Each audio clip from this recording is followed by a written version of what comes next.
السلام علیکم ورحمۃ اللہ وبرکاتہ۔ امید ہے آپ خیریت سے ہوں گے میرے محترم و مکرم میرے عزیز دوستوں، بھائیوں اور بزرگوں۔ آج ہم حاضر ہیں ایک بہترین اور ایمان افروز ویڈیو کے ساتھ۔ محترم سبسکرائبرز، جیسا کہ آپ کو بتاتے چلے کہ پاکستان کے صوبہ پنجاب کے مشہور شہر چنوٹ کے علاقہ چناب نگر میں 2 روزہ عالمی ختم نبوت کانفرنس منعقد کی گئی ہے، جس کی شروعات الحمدللہ بفضلہ تعالی آج بتاریخ 27 اکتوبر بروز جمعرات شروعات ہو گئی ہے۔ محترم ناظرین، ہم آپ کو اسکرین پر دکھاتے چلیں کہ لاکھوں کی تعداد میں اللہ کے پیارے نبی خاتم النبیین صلی اللہ علیہ وسلم کی محبت میں سردی کی راتوں میں اپنے گھر، مال، اولاد، کاروبار اپنے پیارے نبی کے ناموں سے رسالت صلی اللہ علیہ وسلم پر اپنی جانیں فدا، اپنا تن من قربان کر کے کھڑے ہیں اور بیٹھے ہیں۔ محترم ناظرین، ہم آپ کو مزید بتاتے چلیں کہ اس 2 روزہ عالمی تحفظ ختم نبوت کانفرنس میں پاکستان بھر کے علماء کرام لاکھوں کی تعداد میں موجود ہیں، جبکہ دوسرے ممالک سے بھی معتبر شخصیات اس پروگرام میں اس کانفرنس میں حاضر ہیں۔ محترم ناظرین، آپ دیکھ رکھ سکتے ہیں اور آپ کو اسکرین پر دکھاتے چلیں، ہم آپ کو یہ بھی بتاتے چلیں کہ یہ 41ویں عالمی ختم نبوت۔ محترم ناظرین، ہم آپ کو بتاتے چلیں کہ یہ 41ویں ختم نبوت عالمی کانفرنس زور و شور سے جاری ہے۔ محترم سبسکرائبرز، ہم آپ کو آخر میں یہ بھی بتاتے اور آگاہ کرتے چلے کہ 2 روزہ عالمی انٹرنیشنل ختم نبوت کانفرنس کے ناموں سے تحفظ عالمی اور بین الاقوامی کانفرنس چناب نگر کا آغاز امیر عالمی مجلس تحفظ نبوت لاہور کے حضرت مفتی محمد حسن صاحب کے درس سے ہوا۔ محترم دوستو، اگر آپ نے اب تک ہمارا the Islamic world channel subscribe نہیں کیا تو ابھی کر دیں اور اپنے دوستوں سے بھی ضرور شیئر کریں، اور ہم آپ کو اس کانفرنس کی مکمل اپڈیٹس پیش کرتے رہیں گے۔ اب تک اتنا ہی۔ السلام علیکم ورحمۃ اللہ۔ محترم ناظرین، ہم آپ کو یہ بھی بتاتے چلیں گے کہ اس کانفرنس میں کن کن عالموں نے شرکت کی اور معزز اور مکرم اور مہمان خصوصی علماء کرام کون کون سے تھے، اور محترم ناظرین، ہم آپ کو اگلی ویڈیو میں پیش کریں گے کہ عظیم الشان عالمی انٹرنیشنل کانفرنس میں کون کون سے موضوعات رکھے گئے تھے۔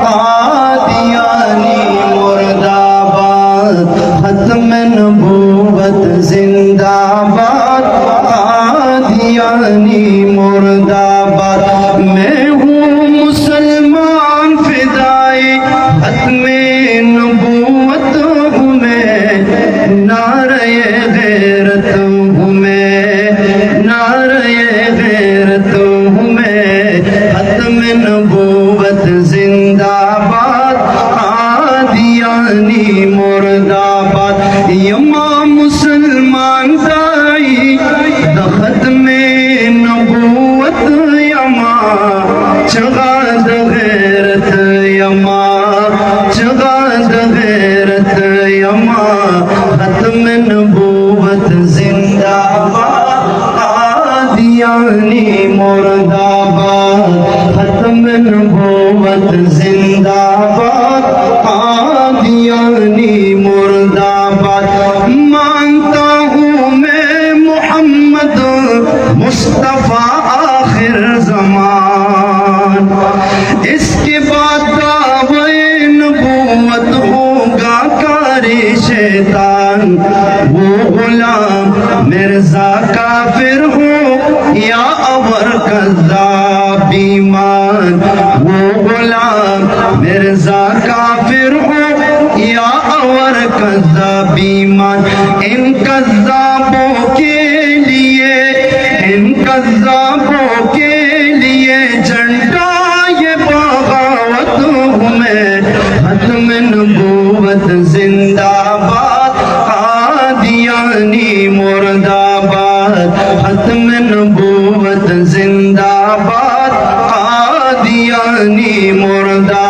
باد، زخم مسلمان یما نبی کبھی جھوٹ بول رہا، دعوے نبوت کی بات، کبھی فرقت کا مرتکب، کبھی امت سے پیسے لے کر ناجائز طریقے پر اپنے پیٹ میں رکھنے والا، کبھی کبھی شراب پینے والا، یہ زنا کرنے والا، کبھی کبھی امت کے ساتھ کھلواڑ کرنے والا، یہ سب کچھ تو ہو سکتا ہے مگر خدا کا پیغمبر نہیں ہو سکتا۔ امام غزالی نے مزید کہا احکام الحکمیہ میرے نبی کی شریعت کا اعتدال پر مبنی ہونا آپ کی ختم نبوت کی دلیل ہے. وہ اقدام ہی اس تحجب الابطال جہاں پر بہادروں کی بس ہو جائے.